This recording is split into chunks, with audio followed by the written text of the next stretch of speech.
الخير يلي معانا، يلي معانا الكران غنى وصحانا، والشمس هي طالعة ونقاها، والطير يسرح في سماها. يلا معاها يلا معاها يلا معاها، يا صباح الخير يلي معانا، يلي معانا. يا صباح الخير يا اللي معانا، ازيكم يا حبايب قلبي؟ عاملين ايه؟ يا رب كده تكونوا بخير.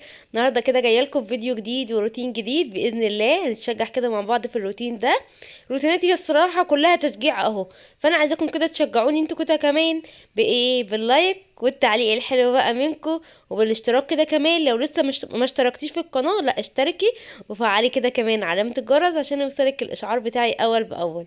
يلا كده ندوس اللايك ونصلي على النبي، اللهم صل وسلم وبارك على سيدنا محمد. وابتدي معايا روتيني، وباذن الله هطلعك من الروتين ده متشجعه وتخلصي كده كل اللي وراكي باذن الله كده يا رب. اول حاجه انا عملتها، شغلت كده الغساله. كان عندي بقى دوره غسيل، فقلت هشغل كده عليها الغساله، تاخد كده دورتها على ما اخلص طلبات شقتي، على ما اخلص اكلي، على ما اخلص حاجتي، وهتكون خلصت باذن الله. لان انا من النوع اللي مثلا بغسل الغسيل مش بخليه يعمل دوره واحده واروح قافله عليه الغساله على طول. لا، انا بخليها مثلا تعمل دورتها اللي هي ال 12 دقيقه غسل، وبعدين اروح عايده عليه 12 دقيقه تاني لو شايفه ان هو نضيف. لو شايفه ان هو مثلا مش اللي هو مبهدل قوي، ممكن اخليه 3 دورات ورا بعض، وبعدين بقى اعمل له الشطف والعصر بقى على طول. فالصراحة الحركة دي بتنظف معايا كده الغسيل، وبتخليه طالع معايا كده مزهزه بقى ومنور، وبيكون حلو قوي قوي. جربوا الطريقة دي وبإذن الله غسيلكم هيطلع كده بيلمع من الغسالة وبربرق كده، هو هتلاقوه منور كده على الحبل بتاعكم بتاع الغسيل بإذن الله. وبرضو المنظف اللي انا بجيبه او بديل الكلوروكس الالوان اللي انا بجيبه، بودر كده اسمه فيلفيتا. انا افتكرته اسمه اهو لما جبته برضو قصادي وكده، فشفت الاسم بتاعه كويس، اسمه فيلفيتا. وهبقى اوريه لكم بقى في فيديو تاني، ان انا في الفيديو ده ما كنتش لسه جبته، بس انا جبته في فيديو تاني، في يعني في يوم تاني، وعملت لكم يعني وموريه لكم يعني في الروتين يعني وكده. بس فاللي حابب بقى وكده يجيبوا ياخدوا سكرين، وباذن الله هتجربوه وهيعجبكم جدا جدا. بينظف بقى الصراحه الغسيل معايا، وبيخلي الغسيل معايا كده طالع منور وحلو قوي قوي. واهم حاجه ان انت تعملي دوره خل للغساله، وكمان تنضفي الفلتر بتاعها اول باول. ما تحطيش كمان غسيل كتير في الغساله. لو حكمت ان انت تغسلي بميه دافيه او اللي هي سخنه، اعملي برضو بميه سخنه. كل الحاجات دي يعني بتحفز كده معاكي الغساله ان هي تغسل كويس، والغسيل بتاعك يبقى طالع كده منور معاكي. بس فهكنس بقى كده المدخل اهو، كان بقى فيه حبة تراب كده، فقلت بقى اكنسه وانضفه علشان ندخل بقى كده على الشقة. لسه هنعمل برضو حاجات كده جوه، وبإذن الله اليوم النهاردة يعجبكم زي ما قلت لكم. بس يلا حطي اللايك بقى، لو لسه ما حطيتيش اللايك كده حط اللايك بقى معايا على طول. توتا اللي كانت صاحيه ولنوده بقى كانت مشيت على على الدرس. لا كانت لسه نايمه، كانت لسه نايمه في الوقت ده. فقلت لها بقى، قلت بقى لتوتا يلا بقى نعمل بقى وننضف. لقيتها لي سحبت على فوق، طلعت على فوق. نزلت بقى لقيتني بقى انا بعمل في المدخل، فقعدت بقى تقرب فيا كده شويه. اهي شايفين عماله تروح وتيجي تروح وتيجي، ما هي ساكته كده خالص. وشايفين لسه معفشه بقى قايمه من النوم اهي، لسه بقى ما غسلتش بقى وشها ولا عملت حاجه. فقلنا نطلع نتمرمط الاول في التراب اللي هو في المدخل ده، وبعدين تبقى تدخل بقى تاخد الشاور بتاعها المحترم، علشان تفوق كده وتبقى نظيفه ورايقه وهاديه وكل حاجه. ما نشوفش روقان ولا هدوء خالص يعني، بس احنا بنكذب على نفسنا، بنحاول نقنع نفسنا ان الاطفال بيبقوا هاديين، بس هنعمل ايه طيب؟ ربنا يهديهم كده يا رب. انا النهارده قلت يعني هكنس وكده، مش همسح الارض يعني، ما كانتش محتاجه ان هي تتمسح يعني كده. وقلت بلاش هد على الفاضي، ما دام انا شايفه ان الارض مش محتاجه بقى تتمسح، فقلت خلاص مش شرط يعني. يلا حطي بقى لايك وصلي على النبي، اللهم صل وسلم وبارك على سيدنا محمد. ويلا كملي معايا الفيديو، ويلا ندخل جوه مع بعض نشوف هنعمل ايه تاني. دخلت بقى كده معاكم على جوه. اول بقى ما دخلت رحت واخده توته، غيرت لها كده الترنج اللي هي كانت لابساه، وكمان خليتها كده غسلت، بغسل لها يعني نصها وكده. علشان هي ما كانتش محتاجه ان هي تاخد شاور. فكنت خلاص قلت خلاص هخليها تغسل كده نصها واغير لها كده لبسها. غيرت لها اهو اللبس، ولسه بقى تسرح شعرها. شايفين عماله تلعب ازاي؟ ربنا يحميها كده يا رب ويهديها لي كده يا رب، اللهم امين. بس فهلبسها بقى اللبس. انتوا عارفين بقى الشتا يعني برد تكتكه وكلفتة وكل حاجه. فانا متقله لها القطعه دي، بس لسه بقى قلت كمان اسبوع كده وهلبسها قطعه كده كمان تانية، اللي هي بقى برضو كده بادي يكون بكم. انا هلبسها باذن الله يا رب، نخليه عمر في الشتا دي. هلبسها اللي هم البضيهين اللي هم بكم دول، وهلبسها برضو كده كمان دفايه جايبها لها برضو كده بكم حلوه، وهتدفيها وتبقى حلوه معايا كده طول الشتا. شايفين بقى مين بقى من ولادكم بيتعبكم بقى كده لما تيجوا تسرحوا له؟ انا توته بتخليني الف حوالين نفسي علشان ترضى ان انا اسرح لها. بتغلبني جدا جدا وبتتعبني قوي قوي.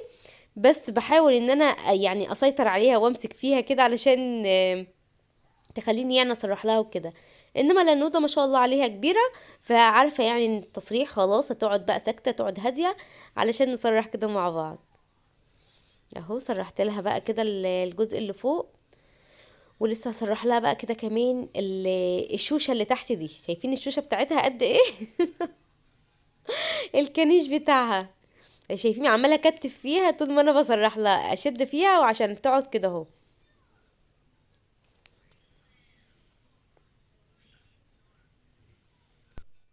خلصت بقى شعرها اهي، وشايفين بتوريكم نفسها كده بعد ما سرحت. بقت جميله وجميله وكيوت خالص خالص يا ولاد.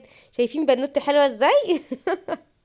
يا رب كده يكون توته خفيفه على قلبكم كده في الفيديوهات يعني. انا وحشة توتو. انا وحشة. انا وحشة ولا حلوة؟ انا حلوة يا حلوة قلبي يا ماما انتي. يلا بوسة بقى المام. كده خلاص لعبنا وهيصنا وزقططنا وعملنا كل حاجة يعني. دخلت بقى كده معاكم علشان نجهز الفطار. انا الصراحة ما كنتش هفطر، بس لقيت نفسي مرة واحدة كده جالي هبوط.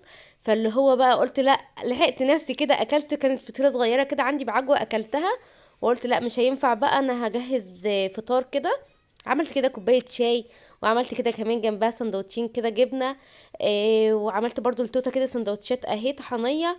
وقطعت كده خيار يبلح كده معايا مع سندوتشات الجبنة كده شوية. هفطر بقى. ويلا لو لسه ما فطرتيش قومي تشجعي كده معايا وافطري، وكمان شوفي مصلحة بيتك وشوفي بقى اللي وراكي علشان تعملي كل حاجة بإذن الله. دخلت على اوضه الاطفال، كانت مترتبه اهو زي ما انتم ما شايفين. بس لقيت بقى في تراب بره. والصراحه انا بقالي كام يوم سايبه سايبه شباك اوضه الاطفال مفتوح. يا دوبك بس لما بقفله كده حاجه بسيطه وبعدين افضل فاتحاه، لان هو الشباك ده الوحيد، المصدر الوحيد اللي بيهويلي الشقه كلها. الشباك اللي عندي في الصاله، اللي هو في المكان اللي فيه الانتريه، على منور، فما بيجيبش طبعا هوا اللي هو. والشباك التاني اللي فيه المكان اللي فيه الصالون مش بعرف افتحه بسبب البرقع والستاير وكده، وبقف على الصالون وكده. فالصراحة بيتعبني علشان افتحه. انما بتاع الاطفال بقف على السرير وافتحه كده على طول. هو ده بقى اللي بيهولي اوضة الاطفال ويهولي بقى الريسبشن كله. بس لما لقيت التراب وكده رحت قافله الشباك. قلت لا كفايه بقى، الاوضه بقى اتطربت قوي. رحت قافله الشباك وقلت هنضفها بقى معاكم كده تنظيفه حلوه النهارده، واخليها كده نظيفه وزي الفل. لو انت مثلا شايفه ان شقتك كلها مبهدله، حاولي مثلا تنضفيها كلها تنظيف كده من على الوش، وتيجي على اوضه واحده بس كده في الشقه، وتروحي بقى منضفاها تنظيفه حلوه يعني. الصراحه المفرش بتاع السراير كانت نظيفه عندي. زي ما انتم عارفين ان احنا ما بننامش في الاوضه دي خالص، ما حدش بينام فيها. بس بتبقى فيها تراب. فانا الصراحه مش بقبل بقى ان انا اسيبها على السرير مده طويله. يعني ممكن مثلا 10 ايام 15 يوم بالكتير، وبروح شايلها على طول. بس فانا هشيلها معاكم وهغيرها بقى كده معاكم، وهحط كده مفارش تانية نظيفه، وهفرش كده الكوفرتات كمان. يعني هحاول ان انا اغير كده في الاوضه شويه علشان احس بالنظافه اللي انا عملتها يعني. الترنجات بقى اهي بتاعت البنات اللي كنت عامله لكم بيها الفيديو. هشيلها كده بقى في مكانها في الدواليب وكده. وكل واحده بحط لها كده حاجتها في ظرفه يعني لوحدها. وبالنسبه لحبايب قلبي اللي قعدوا يسالوني الترنجات دي منين، فالترنجات دي انا جايباها من واحد بيبيع جمله عندي هنا في البلد. وقلت لكم ده في الكومنتات، سواء على الجروب عندي او على القناه. وحبايب قلبي اللي عايز يدخل الجروب عندي انا عامله يعني جروب تبع القناه اسمه يوميات لولو الشطوره باسم القناه بالظبط. ادخلوا عليه على الفيس، واللي عندها فيس يعني تدخل عليه وتبعت طلب اضافه، وانا باذن الله هقبلكم وتبقى عندي كده من اصدقاء الجروب باذن الله، وهبقى متواجده معاكم كده على طول باذن الله يا رب. فاللي حابب يبعت كده، ولو عرفت اسيب لكم اللينك بتاعه هبقى اسيبه لكم في التعليق المثبت او في صندوق الوصف. يبقى ادخلوا على الجروب ونوروني كده وشجعوني كده عليه كده كمان زيه زي القناة بإذن الله يا رب. بنزل عليه يعني الفيديوهات بتاعت القناة، بنزل عليه برضو كده حاجات يعني على طول. المهم ان انا مشغلاه يعني. شلت المفارش زي ما قلت لكم، وجبت مفارش بقى كده تانية اهي نضيفة. انا اسفة على صوتي لو متغير شوية، انا بقالي والله كام يوم كده تعبانة، مش عارفة مهبطة ودايخة وتعبانة كده يعني، اعذروني بقى لو صوتي كده تعبان شوية. هفرش بقى كده اهو اللهم صل على النبي المفارش. وانا لبست كده المخدات والخداديات وكده، لبستهم كده هما الاول علشان بس ما بهدلش السرير كده واقعد بقى عليه او اسند عليه وحاجه. فالحاجات يعني هتكرمش المفرش. شايفين المفارش اصلا انا مطلعاها عامله ازاي زي الكويها بالظبط، بسبب ان انا لما باجي مثلا اغسلهم وكده واروح مطبقاهم بطبقهم بتطبيقه كويسه، مش بسيبهم فتره طويله مش مطبقين علشان ما يكرمشوش. وبرضو لو تقدري تنفضي كده الحاجه قبل ما تنشريها عندك، انفضيها. دي الحاجات دي برضو بتخليها كده، يعني النفضه دي بتخليها كده مفروده وتخليها كده يعني حلوه شكلها حلو. اللي منكم بقى بيحب يكوي الملايات يعرفني برضو كده في الكومنتات. انا الصراحه مش بكويها، مش حكايه مش بحب، هو انا مش ملايه عندي مش بتكون مكرمشه زي ما انتم شايفينها كده مفروده قدامكم وحلوه قوي قوي. ده بسبب ان انا يعني بنفضها كويس، وكمان لما باجي بطبقها برضو تطبيقه كده كويسه. كده خلاص فرشت السراير اهو زي ما انتم شايفين، وهبتدي كمان افرش كده الدفايه. قلت بقى بدل ما انا ما احطها كده مطبقه يعني، لا هفرشها كده بشكل برضو حلو على السرير، وتدي تغيير كده في الاوضه شويه. انا من الناس اللي بتحب تغير كتير قوي قوي فبحاول ان انا اغير كده بابسط الحاجات يعني. كده خلاص خلصت، وهرش كده كمان معاكم المعطر علشان احس كده ان الاوضه خلاص نضفت واتعطرت وبان عليها النظافه، وريحه النظافه بتطل كده منها. واحط برضو هنا كده كمان اهو في الريسبشن بقى هرش المعطر ده علشان برضو يخلي ريحة الشقة عندي كده كلها متعطرة، واللي يدخل من باب الشقة يقابله بقى الريحة الحلوة الجميلة، ويدخل بقى اي حد يدخل عندك يقول ايه ده الستي دي نضيفة قوي قوي بسبب ان الشقة عندها ريحتها كده حلوة. كده خلاص خلصت هنا، كل حاجة بقت عندي نضيفة وزي الفل، والبوفيه نضيف، وأوضة الأطفال وكل حاجة في الشقة عندي الحمد لله نضيفة. ودخلت برضو على أوضة النوم عندي، رحت ماسكاها كده منضفاها اللي هي التنظيفة السريعة، بس ما جبتهاش بقى معاكم، وقلت يعني احنا كل شويه نجيبها في الروتين، فقلنا كده نغير في الروتينات شويه. عايزه اخد بقى رايكم في حاجه، لو انتوا حابيني اعمل حاجه معينه في الروتينات عرفوني بيها وانا باذن الله هعملها معاكم. حابين مثلا امشي يومي بطريقه معينه، حابيني اصور حاجه معينه، ممكن تقترحوا لي ده في التعليقات وانا همشي بيه. يعني مثلا قولوا لي اصحي من النوم اعملي كذا وكذا وكذا، ابتدي مثلا باوضه النوم، ابتدي مثلا بكذا، اعملي يعني الحاجه اللي انتوا عايزين ان انا ابتدي بيها. عرفوني كده بيها في الكومنتات وانا همشي زي ما انتم هتقولوا لي. برضو حابين مثلا اكله معينه انتوا بتعملوها وبتطلع معاكم حلوه وطعمها حلو وكمان شكلها شيك، قولوا لي برضو كده في الكومنتات على الاكله اسمها ايه وطريقتها كمان ايه، علشان اعمل بالطريقه بتاعتك وباذن الله الاكله يطلع حلو ما دام انت اللي قايله لي عليه. بس فبديكم كده اقتراحات، وانتوا كمان ادوا كده اقتراحاتكم الحلوه علشان تشجعوني استمر معاكم، ونعمل كده روتينات حلوه مع بعض، ونعمل بقى كل حاجه حلوه كده مع بعض باذن الله. اللي بيتابعوني ما هماش كتير للدرجه اللي هي، بس انتوا عندي بالدنيا كلها، لان انا معتبراكم اخواتي وحبايبي ومتابعيني واصحابي وكل حاجه. فيا رب كده ما تحرم منكم ابدا ابدا. ولو كنت بسأل عليكم كده في الكومنتات، او اللي انا معايا مثلا حد معايا يعني حد منكم انا معايا رقمه وبتصل عليه، انا مش بتصل علشان تتابعيني او حاجه زي كده، لا وانا لما بصاحب حد بحب ان انا اصاحبه يعني كاخت كده اهو. فبحب ان انتوا تفضلوا معايا على طول، سواء بقى في قناه سواء ما فيش قناه.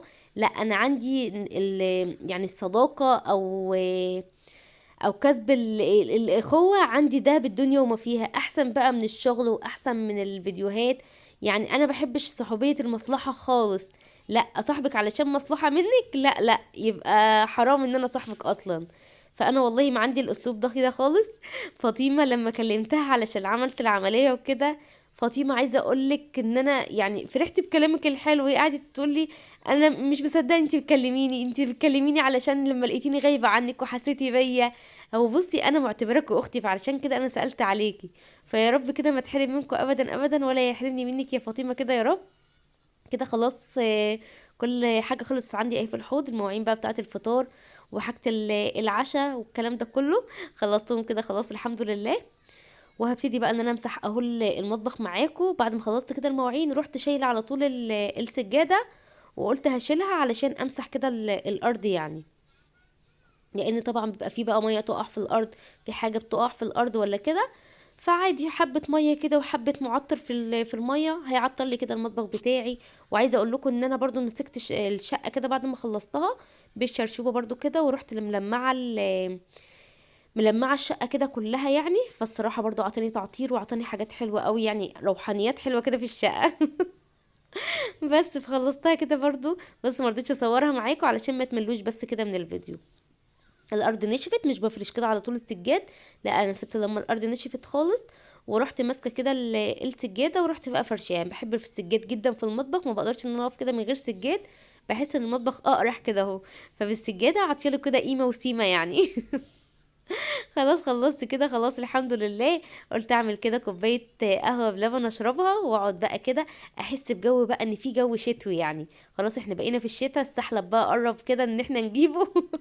ما عنديش سحلب، عايزه ابقى اخلي احمد يجيب سحلب ونقعد بقى كده متدفيين ونشرب بقى سحلبنا ونشرب بقى قهوتنا ومشروباتنا السخنه بقى الدافيه الحلوه اللي هتدفينا طول الشتاء كده باذن الله. فين عشاق الشتاء؟ في ناس بتحب الشتاء وفي ناس ما بتملش ليها خالص وتحب الصيف بس. احنا بنحب ده ونحب ده يعني بص اي يوم من ايام ربنا الواحد بيحب الحمد لله. بس فعملت كده القهوه اهو. عايزه ابقى اجيب قهوه ببندق، كنت جايباها الشتاء اللي فاتت كانت حلوه قوي قوي. بحسس كده على المج، يعني عايزه احسس نفسي ان احنا في الشتاء والجو بقى ساقعه، وهقعد اتدفى بقى فيه على البخار بقى بتاعه والسخونه اللي طالعه منه. يلا اعملي بقى كده انت ليكي كمان مشروب حلو اشربيه وانت بتتفرجي بقى على الروتين بتاعي. يا رب كده يكون الروتين عجبكم. ما تنسوش بقى تصلوا على النبي، اللهم صل وسلم وبارك على سيدنا محمد. اسيبكم في حفظ الله، ومع السلامه.